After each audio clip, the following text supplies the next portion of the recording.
আজি সদৌ অসম ছাত্ৰ সন্থাৰ আহ্বান মৰ্মে সদৌ কামৰূপ জিলা ছাত্ৰ সন্থাৰ ৰঙিয়াত আমি কেন্দ্ৰীয় শিক্ষামন্ত্ৰী ধৰ্মেন্দ্ৰ প্ৰধান আৰু অসমৰ শিক্ষামন্ত্ৰী ৰমেশ পেগুৰ প্ৰতিকৃতি দাহ কৰি প্ৰতিবাদ সাব্যস্ত কৰিছোঁ।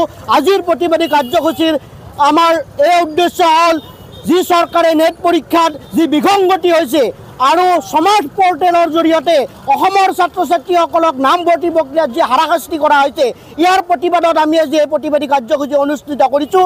আৰু আজিৰ এই প্ৰতিবাদস্থলীৰ পৰাই ধৰ্মেন্দ্ৰ প্ৰধান আৰু শিক্ষামন্ত্ৰী ৰমেশ পেগুক পুনৰবাৰ সকীয়াই দিব বিচাৰিছোঁ।